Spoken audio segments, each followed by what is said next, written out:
And we're going to stream on Facebook. Is that cool? Yeah. Cool.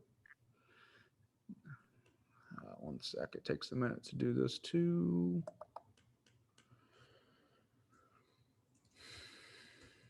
And you're in DC, right? Yes, I'm in Maryland, just outside of DC. Oh, cool. Bethesda? No, much farther north than that. Okay. I'm in Clarksburg, which is almost to Frederick. Okay. We did one project in Bethesda a few years ago. Oh, yeah. So that's why it came top of mind. Yeah, if I worked in corporate and not in nonprofit, I could live in Bethesda, but it was actually live in Bethesda. Yeah, it was actually, I don't know much about Bethesda, as you can tell. It was actually a nonprofit we worked with, but I think it was like a sister nonprofit that was connected to like a for-profit tutoring company. Oh, nice. But like a local kind of tutoring company in Bethesda. Very cool. But it's a nice area, especially this time, right? Before it gets too hot. Yeah, it's so lovely here. And then it just, it switches. Sometimes it's in June. Sometimes we have a really nice June, but then all of a sudden it's just like, bam, it's summer and you're just doused with sweat when you step outside on your porch because of the humidity. I was just having this conversation. You got to between March and mid-May, you got to get a few of those weeks in where pre-humidity comes in and you just can't walk at all.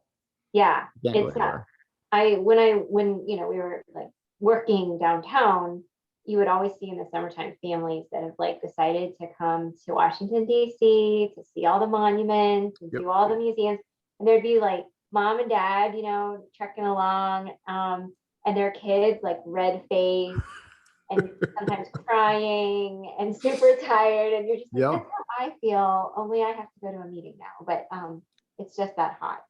I still give my parents hell because one of the vacations they took us to was DC in 7th grade, and had to be, of course, it gets hotter every year I tell the story. Yeah. It had to be 120 degrees, and we of course want to do the monument thing, so we just walked from monument to monument, and had to be close to dehydration and other situations, but they don't appreciate when I tell that story. But nonetheless, that's my connection to the monument DC story. Yeah. It's definitely a must do, but maybe if we could all just think about better time of year. I think you were very wise. You're very wise. Okay, speaking about being wise, we appreciate you joining the Square Pizza Pod today, Noel. Oh, thank you for inviting me. I love it. And we just had a little discussion about a square pizza and the importance of that on Friday. So I am honored to be here and be part of it and be considered square pizza, which is a good thing. That's right. 100%. Yeah, we think, around these parts, we hold high regard for Square Pizza and certainly you. So I think all good things moving forward now. But want to kind of start, I think we both have a quick overlap with the Midwest. I grew up in Ohio, and researching you spent a good amount of time in Iowa. So I'd love to hear a little bit more about Iowa from your perspective. Yeah, no, I love Iowa. I spent all my childhood wanting to get out of Iowa and saying, oh, I want to live in the big. I had posters of New York City in my room, and I just wanted to leave. But I grew up in Des Moines. Yep. And then I went to Iowa. My mom, my entire childhood, she would not want to hear this, but she worked on her PhD the whole time I was in school, so third grade all the way to college. And so I went with her. She took her time. Yes. And so I went with her too. That was back in the day when she had to live on campus for a little bit of it. So I started going to the University of Iowa's campus when I was very young. And that was also in the 80s when you could leave your children just sitting outside. And so I would just sit by the river and hang out. And, so I really, really liked that campus from a very young age. So that's where I went to undergrad. And then for my master's, I went to Ball State, which is in Indiana, so not that far away. And then I made my way back to Iowa for my PhD in 2009. So I spent a lot of time there. And I have to say, since being on the East Coast now for over 10 years, it's so cliche, but I see all the value in the Midwest. We meet people out here and you can just feel it. And you're you're from the Midwest, aren't you? And then if they're really nice, you're like, you're from Iowa. And they're like, yes. You're like, see, you meet these people and you know they're like Midwestern, nice, you know, because sometimes out here you see someone and when you're from the Midwest, right, you make eye contact, you smile, Say you're like, oh, hello. hi, Right. you know, and you're not like trying to be best friends or anything. But out here, you do that to people, you make eye contact, number one, and then number two, you smile, and Yep. they're like, what are you doing? Like, are you gonna attack? Like, Do I what's know this you? about? You Yep. know, and you're like, oh wow, okay. So Iowa is, I have fond place. I don't know about the Buckeyes now or the Ohio State University, but I definitely fondness for the Midwest. I'm not going to argue about our kinship regarding the Midwest. I may argue about, the tone in which you said the Ohio State Buckeyes. But I'll save that, of course. I'll save that, of course, for later. Would you see yourself ever going back to Iowa and or Ohio? So I would definitely say I have family that's still in Iowa. Okay, great. I don't know if I would live there again, but only because at this point, my family we're pretty entrenched here in the DC area. But my best friend still lives in Iowa City, and so we have a lot of chances to get back. So I am truly very fond of it. That's great. And just one more, I think, tip on the Midwest, just because Ball State and MAC schools don't get a lot of love, or maybe not as much as they should, and I grew up in Toledo, so University of Toledo, BG are near and dear to me, those schools. So I'd love to hear your favorite part, either about Muncie, Indiana, or just Ball State. Oh, I had a wonderful experience at Ball State. Amazing kind of professional development experience for sure. Okay. But again, I would say very tight community. And that is a school that has grown tremendously in the last 10 years for sure. And so, when you are looking into your master's, you're really looking at like honing in on a skill or a craft. And Ball State has one of the best student affairs programs out there in the country. And so I was really honored to have been through their master's program. That's cool. It's good to hear. You don't maybe hear enough love about those schools, but in particular Ball State. So I wanted to make sure you gave them some credit. Yeah, absolutely. Absolutely. And hey, my parents lived in Toledo for over 10 years. Really, I love Toledo. That's another city that's up and coming. You have a great zoo. It's becoming a real foodie city. So yeah. Noel, you're quickly becoming our favorite podcast guest within the first 10 minutes, giving all this love to Toledo and the Midwest. My aim. That's my aim. Do they enjoy Toledo? I guess you're going to say yes. They ended up moving away a little bit ago. But, when they first moved there, I was a sophomore in college. I was at Iowa. And I was very bitter about my parents, like, moving on with their life and going somewhere else. How dare they? And so my first trip home was at, the holidays home, Toledo. And I made it very clear to everyone they introduced me to, like, this is not my home. I don't, But 10 years later, it really grew on me, great community. And the downtown has been been really fun to see that downtown Toledo area take off. Yeah, shout out to the Mud Hens. Spent a lot of time downtown at Mud Hens games, at least since the new stadium. And to your point, growing up, you just like go to the zoo in Toledo, like it's a zoo, like whatever. And as you get older, your parents and grandparents tell you it's like the best zoo in America. And growing up in Toledo, you love Toledo, but like there's nothing here that's the best thing in America. Like we like it, but like, and then you leave and you're like, shit, they might have been right. This is like a really cool zoo by the time you come back. I mean, your perspective as a kid, you don't have that, and you're probably not as a child, like too into glass. Yeah. That's Toledo's other big, claim to fame, right? Is the glass manufacturing. And then as an adult, you're like, this is pretty cool. Yeah. It all perspective, right? No, I feel like I should be, I'm not officially in any way aligned to the city of Toledo, but I feel like right now they should be giving me some sort of like, for all of my knowledge and praise for a great city. Yeah, it feels like you have a future at the Chamber of Commerce or maybe like some commission-based role recruiting people to Toledo. To mid-sized Midwestern cities. That's right. Yeah. That's perfect. also want to talk about with the research. So, these two things, and I think aligning more with your day-to-day work, and correct me if I'm wrong here, but it feels like this is a good place to start. So we saw in 2009, you did a dissertation around the experiences of Black college female student athletes at PWIs. And then fast forward 11 years to 2020, an open letter regarding how at least your husband, but also Black football players were treated at the football program in Iowa, given the revelations that came there and largely other football programs across the country. So those two things seem to obviously be connected by your lived experiences, and would love for you to share more about those with the listening audience. Yeah, I think it's so I mean, I'm a person of color, but I wasn't a college athlete, but my husband was. And when I was back at the University of Iowa working on my PhD, my graduate assistantship was in athletic student services, which was mainly because, the thread through my professional life had always been working with underrepresented first generation, often low income students. And so working in athletics, you work with a lot of students that are in those categories, that fall in those demographic groups. And so I started to notice that, especially on a predominantly white campus, the athletes were being recruited from really urban areas oftentimes, and then without much thought to sort of what that cultural transition might be like to come to. I mean, we just joked about these great cities in the Midwest, but they're very different than living in the heart of Queens,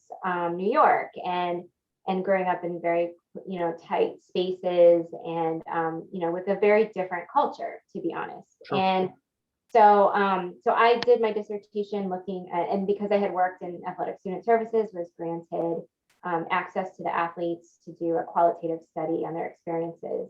And really found that unfortunately, most of the athletes, both male and female, but I was looking at female athletes at the time, had experienced very direct racist incidents, whether they were, within the university or they were external and in the city, in the town. And so I think, and that, my husband he's 13 years older than me. He went to the university in the 80s. So, we're talking a little different time period, but certainly far less people of color in the early 80s. And so his experiences, it just wasn't a thought, to think about how you might support an athlete, a Black athlete, and what their experience might be. And you fast forward to today, as you were saying, and I think that there is still not only a lack of understanding, but kind of a value placed on, creating a better experience for students when they're in college, and acknowledging that they may need some transitional programming and support services, either from other athletes like himself, or formal programming that helps them kind of understand, like, what is the culture here, and how might it be different from where you're from, and what are supports that you can pull from as you start your college career. Yep. And have you seen, I know it's overdue, but I guess fresh in terms of like the revelations specifically with that football program, but have you seen any hopeful turnaround and changes or attitudes there? Well, I mean, I think generally speaking, there is attention being paid. And I think that's a first step for sure, to acknowledge that there may be some issues, or there may be lack of understanding. So that's, progress. Now, I think the more important thing is, what do you do with that? Happening. Do you, get up in front of the cameras and cry about how bad you feel about something? Or do you actually make real change and create new opportunities for students, policies, programs, etc., that change their lives while they're there? So I think that's as yet to be determined across the board, is what are people and programs willing to do to actually support them. I think it's a moment where they have a choice to make it about themselves and what they didn't know and how much better they need to be at this, versus gosh, not only did I not know about it, I need to do something about this now. And there's a difference there. So hopefully we'll see the latter more. Yeah, to your point, I think that difference is really important. Not only naming it, but acting on it, right? Absolutely. Yeah, we'd love to kind of, use that as perhaps a transition into what you're doing now. with your current work and the organization you're working at, Asian and Pacific Islanders American Scholars. Can you tell the people quick 30, 60, 120 seconds what you're doing, Yeah. incredible work you guys are doing there? Yep, we're so APIA Scholars is the nation's largest nonprofit scholarship organization. I would say we were born as a scholarship organization, but we're really pivoting as we get close to our 20th anniversary in 2023 to being an organization that is really providing holistic student services to students to ensure that they get to and through school, their post-secondary schooling, and into the workforce with purpose and intentionality. And so not only, are we an organization that offers scholarships, but we also are offering programming to support their experience and their success through college. Yeah. And I think obviously what you and the organization, I was like, scholarships are a must and helpful, but likely the holistic services that come behind it and even before it, don't want to say have more value, but are certainly needed as well. And maybe for those that don't know as much about your organization, can you talk about some of those holistic services and how important those are? Yeah, and first I would just kind of set the stage to say, I think a lot of people in recent events, the Asian Pacific Islander community has been in the spotlight quite a bit in the last several months for this rise in kind of anti-Asian bias and harassment and really violence that we have seen. And so, given that, I would just share with your audience that this, Asian, we tend to think about the Asian community as this like really homogeneous community. And a lot of times we're thinking unspoken, we're thinking Chinese, Japanese, Korean people, and we're Asian, and I'm using air quotes, we're made up of 48 distinct ethnicities, encompass over 300 different languages spoken. We are the fastest growing racial group. We're on track to being the largest immigrant group in the US by 2055.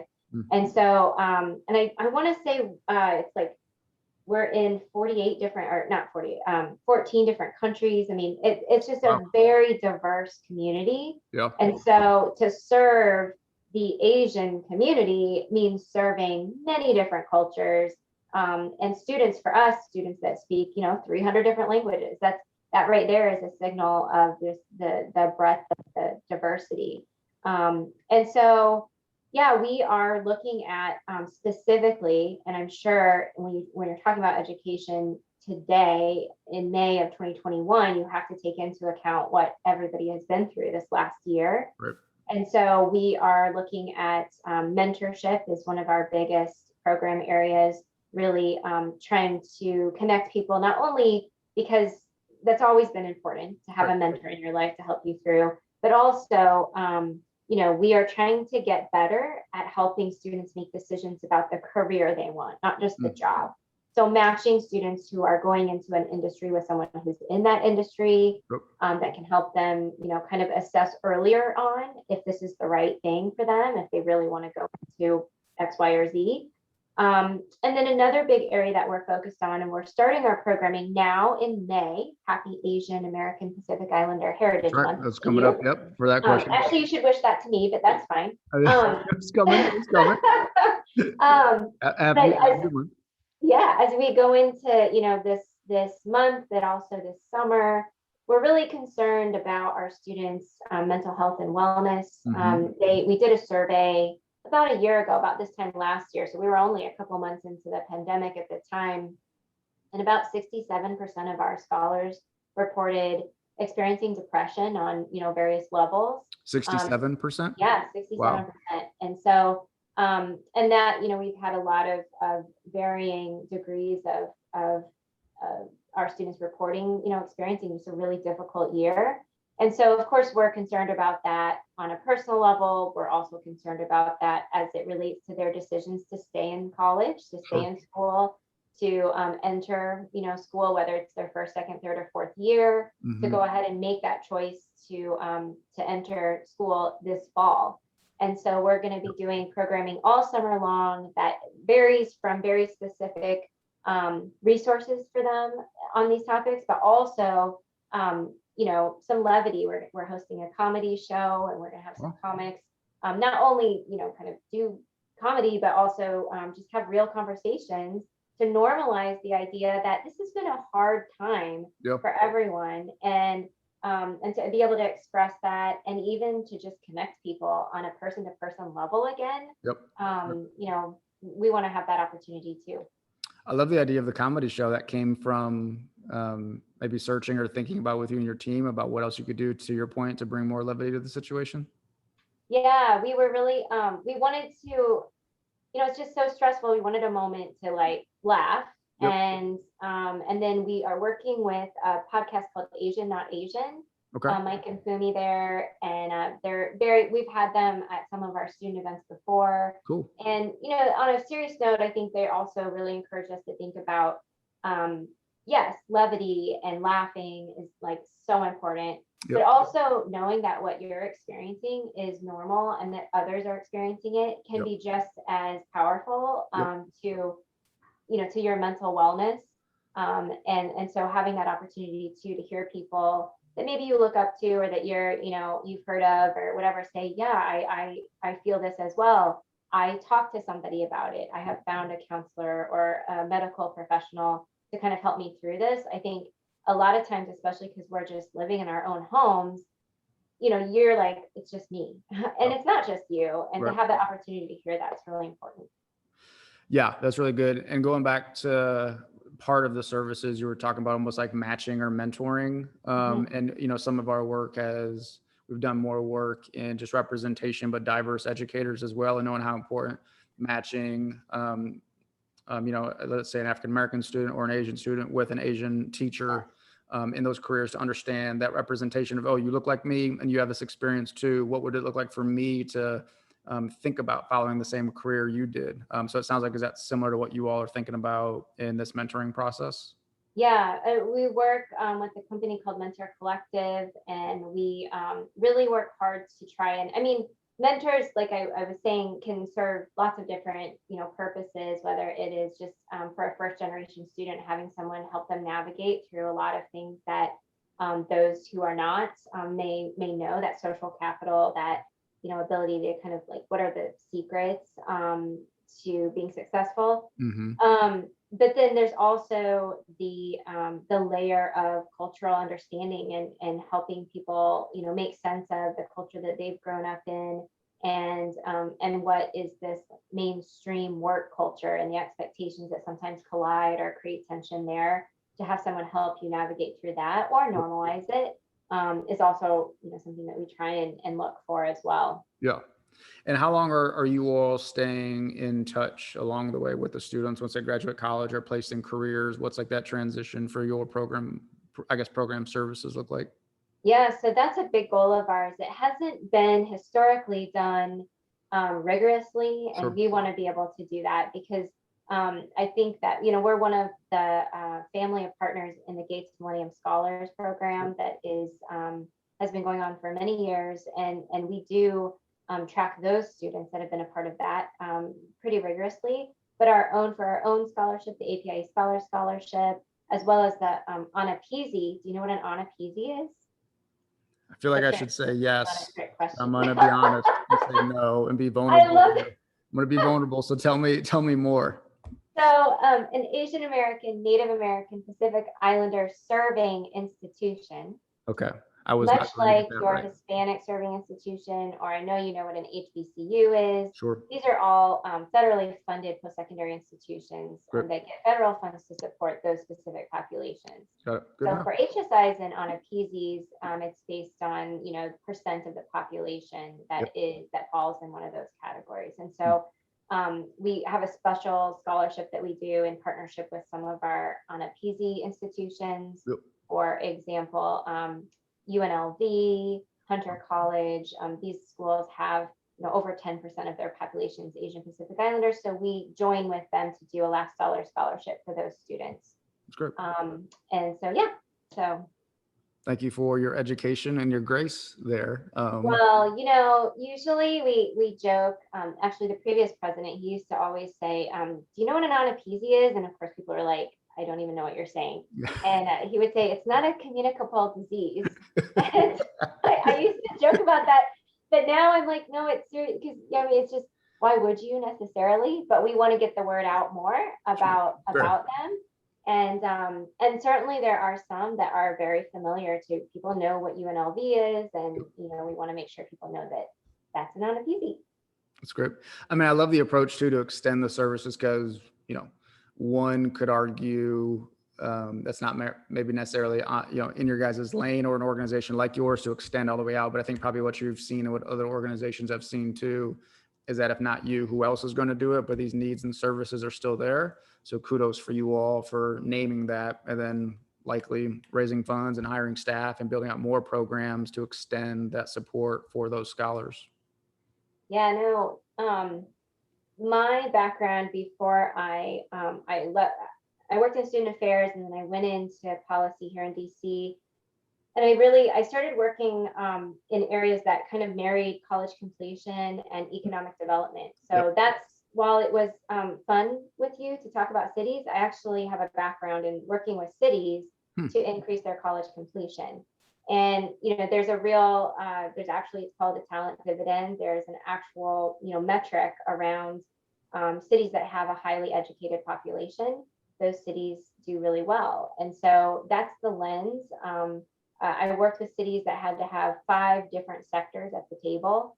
So they have, whether it is your K-12 superintendent, your mayor, your presidents of the higher education institutions, the medical field, the medical sector, they all had to work together to put a pipeline project. So birth all the way to college completion. Because all of these people in cities have skin in the game in wanting their population to become educated, to retain, attract, and retain talent in those communities. So I bring that lens to this work. I think it's really important to see a long game. And that means that scholarships can't be the only answer. It's really important that we are addressing all of the things that impede a student's ability to be successful through college. And those of us that have been through college know that it's not just about doing well in school, that there are many potential setbacks. And when you layer in first generation, potentially just lower income, other things that play into the college experience, it can really get layered in terms of the odds of you completing in 4 to 6 years. And that was your work from Say Yes to Education, is that right, previously? Yes, I worked for Say Yes to Education, which was we really looked at building pipeline initiatives in citywide work. Also, when I was at CEOs for Cities, which was an organization formed by Mayor Daley in Chicago, that is where we launched with the Kresge Foundation and Lumina Foundation the Talent Dividend, which was a contest. And I think there were 75 plus cities. Toledo was one of them. That competed. How did it do? Toledo do? They didn't know, but guess who won that competition? Iowa City. No, well, that would have been amazing. But no, it was Akron, Ohio. Akron, go Zips. Yes. All right, I'll take that. Close enough to Toledo. So, but Buffalo in New York was one of the top cities, and it's really fascinating what you can do when you put unlikely partners together to rework on systemic problems, to really focus on how can we work differently to solve really big issues. And that requires people to think outside the box and work differently. And also to say, this isn't a zero-sum game. Like, 100%. You know what, when this particular community has a 12%, on grade level reading in third graders, that's a problem. And that problem will grow and exacerbate and touch all of these other areas within that community at some point. So I love that kind of work. It's really messy and really difficult. But I think I bring that lens to my current work, in that scholarships are great and financial barriers can make a huge difference in someone's ability to progress. But at the same time, we also have a lot of anecdotes to say that even if you have a full ride scholarship, it doesn't necessarily mean that you're going to be equipped to face all the challenges ahead of you into not only a job, but a career. That's so cool. I appreciate that lens. I was an urban planning major, and so separate conversation, but we can definitely bond about, our best urban planning policies and whatnot. But then, also to your point, I mean, without calling out any cities, particularly in the one I'm currently sitting in or in others, every year around budget time, when like the city, county are talking about like school districts and who's funding what, there's always like beef right around like, and there's financial dollars and real dollars and that sort of stuff. But to your point around working together and that it's all connected within this system, that if we aren't working together and thinking collaboratively the way you're talking about, we're going to continue to get the results, particularly for certain groups of students that we've had for the duration of our country. And so, encouraging to hear some of that work and some of the progress being made either now or previously from the work you've done. Yeah, I mean, you can take that a step further and look at where we're at as a country right now, and on a larger scale, and say we need to take that mentality up. Sure. And we've been thinking a lot about that as we have worked together with other nonprofits in the Asian community to put statements out and to be as supportive as possible during this like really disgusting show of just racism towards the Asian community in the months of late. But really to say also that, how can we look at standing together across communities of color as well to support one another and to really fight against the narrative, or against a system that kind of pits communities of color to, against each other. And instead to say, wow, we are not to be, cliche, but like we are stronger together. Sure. Yep. And we want to support each other. So I work closely with the president of the Hispanic Scholarship Fund and the president of the, it's called the Native American, the American Indian Graduate Center. Yeah. And Angelique they also Albert. do scholarships. Yeah. And, Yeah. and thinking through how we even work differently together to make sure that we're talking about each other, to make sure that we are promoting each other's work, is a muscle that is not something that most nonprofit presidents are doing, because we are starting to share funders and starting to 100%. share all of that, so that we can say, just because you're getting X amount of funding doesn't mean I'm getting less. Like that's just not literally how it works. Yep. At the same time, that's kind of the narrative that's out there. And so you learn to hold information close, you learn to almost kind of have a hoarding mentality of like, I'm going to take everything that I'm given and just try and hold on to it.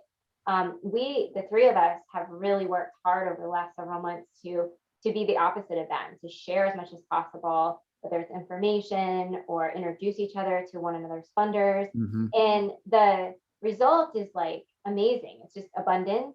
Yep. And it is a whole different mentality. So excited to kind of just share that, because I think that's not something that everybody's able to do. We're not set up to do it that way. Yeah, I mean, not that you need our encouragement, particularly mine, but I think please keep going, because I think so much of what we've seen, either with previous podcast guests and also just in our own work, that when that abundance mentality and mindset is taking it from a collective of leaders like the ones you just described, it is good for everybody involved. And to your point, not one that's like taught in nonprofit leadership 101 or maybe grad school, but one that I think mindset could be an element of game-changing work moving forward, which perhaps could be connected, I think, to what was some of the next I think a pretty big announcement, right? Really in the country, but specific to Asian American executives, with $125 million, I think, initial donation or grant to the Asian American Foundation to combat some of this current racism you've just described, as well as continue to support the Asian American community. Can you tell the audience more about that? Yeah, we have seen that as, just one nonprofit out there in the sea of those nonprofits that support the Asian community in one way or another.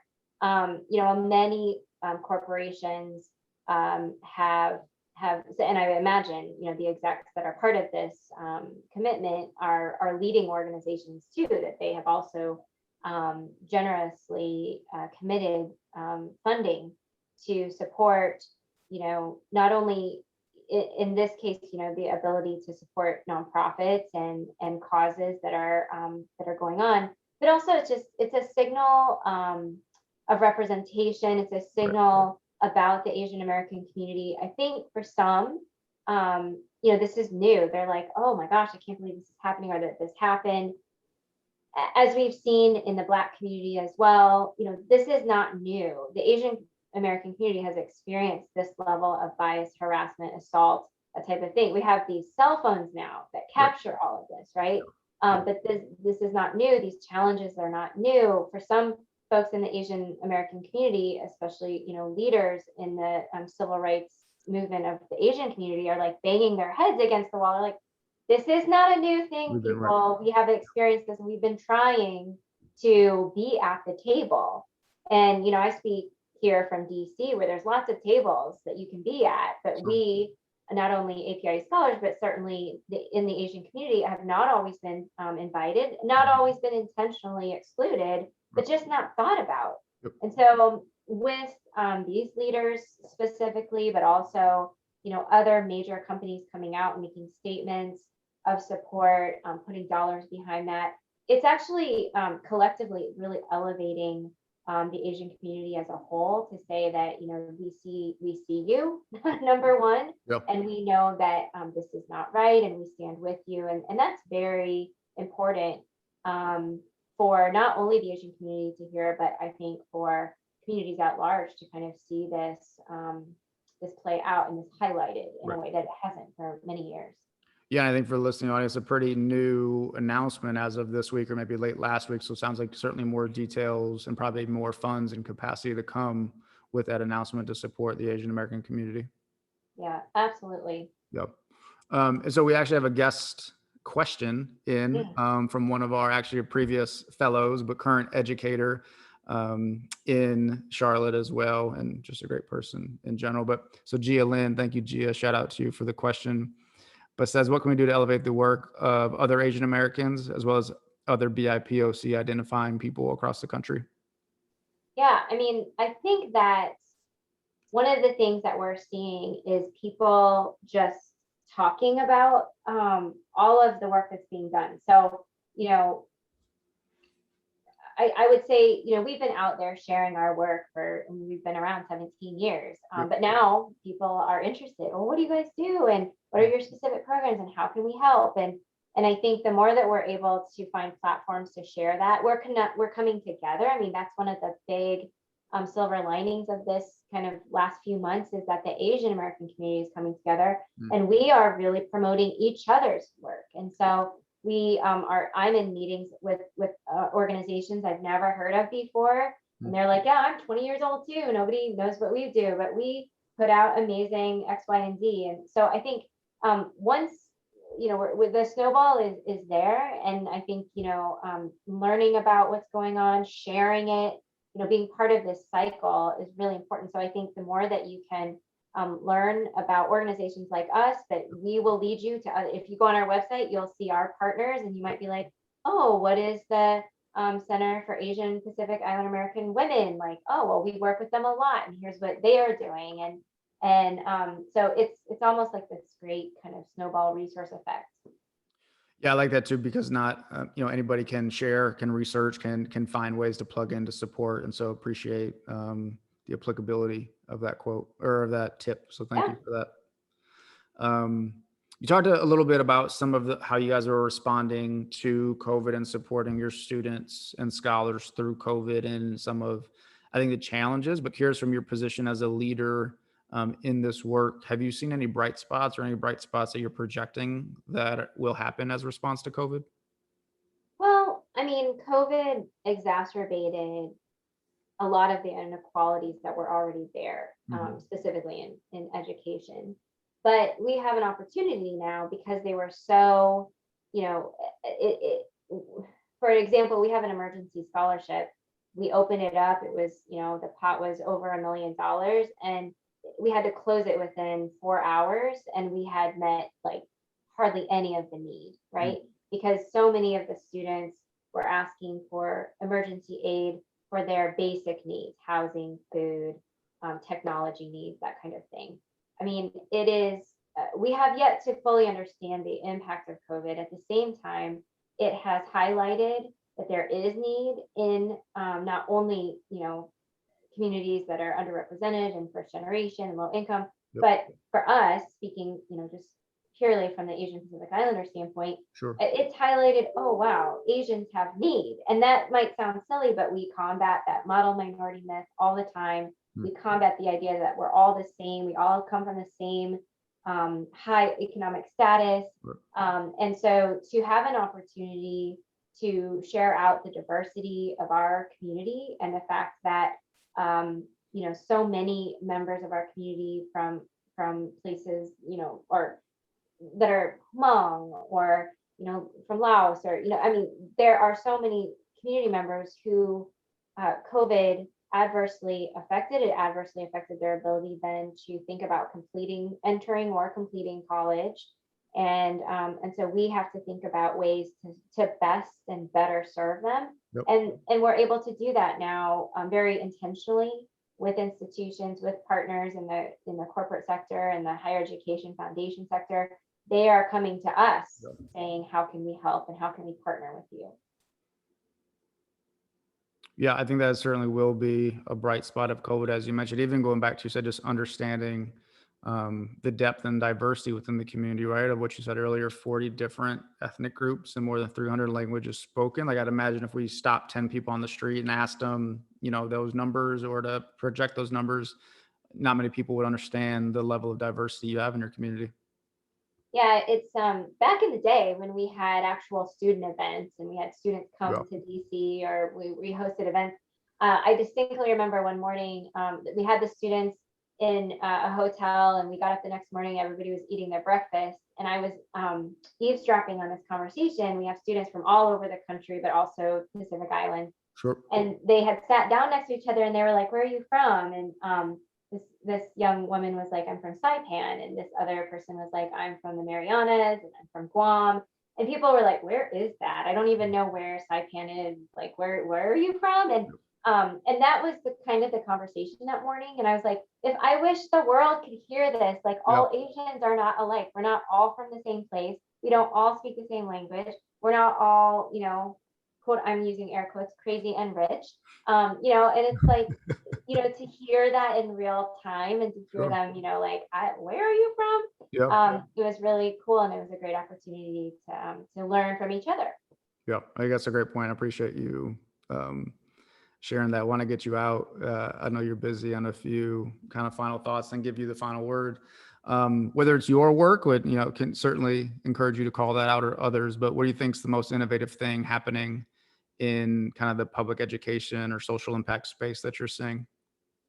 I mean, I'll go back to the idea of collaboration. I think, one of the most innovative things that you can do right now is to collaborate with your unlikeliest partners. And I can't prescribe that for anybody, but I think if you think of someone that you don't want to collaborate with, that's probably someone you should be thinking about collaborating with. Because I think that's where we will see true innovation emerge, from different thinking outside of the box, solving problems together rather than trying to just hoard it to yourself. Like, how can I solve this problem for the benefit of me and for, the people I work with, rather than how do we solve this for the benefit of the larger community, the community as a whole. And if you went further there, what more specific advice would you give to a leader either sitting in your seat or leading maybe a smaller or a bigger nonprofit that's like, I hear her, but like my board chair is saying this, and I got X amount of budget and I got payroll. Like, how do you kind of push them out of the nest, if you will, for that metaphor, that like hear these things, but still aren't sure practically how to do that? Well, I would say, I don't know if you've heard of Heather McGhee's book, The Sum of Us, but like to remain closed-minded and to not be able to see the value of collaboration costs everybody. The premise of her book is that racism literally costs everybody. Mm-hmm. And, and I see that here, any resistance to truly working together is going to cost the whole community. So whether that plays out now or plays out later. Sure. And so I would tell people, to your point about your board resistance or whatever, you have the wrong board. I mean, at this point, you need to have people around you that support an idea of advancing real change and systemic change. And there's no easy way. I mean, if we could do it easily, someone, would be like making a lot of money, patent the idea and be off and running, right? And so I think we have to start getting used to new voices at the table, inviting new voices, and finding really innovative ways to work together. Yeah. Part 2, we're gonna have you talk about how to transition board members off your board that don't do with that, but I don't know if I want to be now. we'll save that for another time. But I love the practicality of that tip. So thank you. Maybe last formal question, but what does Square Pizza remind you of? Oh, now I will say, we were talking about this before, and I was thinking about the idea of joy and what Okay. brings us joy. And I think this is a difficult time, certainly has been a difficult year, but there are these like Square Pizza moments. And I think we have to think about or recognize them for what they are, and be grateful for that. I've found recently that putting my energy to more positive thinking and putting that out there makes a huge difference. So when there's something that brings us joy, if it's Square Pizza on Fridays at lunch, then we need to own that and enjoy it and live it, and just really embrace it. That's much more articulate than anything I would have said. So I appreciate you articulating that and lifting that up. Noel, any final thoughts you want to give to the community, either about where they can find you or what they can do to support the great work you all are doing? Oh, well, thank you so much. Yes, APIA Scholars is literally just www.apiascholars.org. You can find us online. So many of us are available to you. All of our emails are on our profiles. Please reach out. We absolutely are always looking for volunteers to help us either be mentors, to do our scholarship read. That is over for this year, but we rely on volunteers to Virtual volunteers possible, or only the Yes, DPA area? absolutely. Yep. Everything's virtual right now. Yep. So yeah, anybody who might be interested in getting to know us through some of those volunteer opportunities, we would love and welcome you to join us. That's great. Yeah, we'll certainly put those links in the show notes and social media so people can find you, as well as some of the articles we discussed. One, let me say again, well, more formally, happy AAPIA History Month. Thank you. Should have started with that, but thank you for the grace for letting me get that in. And thanks again for joining and all the great work you're doing. Oh, thank you so much. This was so enjoyable. We'll definitely have to do this again. I will not participate in how you move board members off of your board, but I would love to participate in any other conversation. So thank you so much. This was a joy. That's great. Thanks so much, Noel. Take care.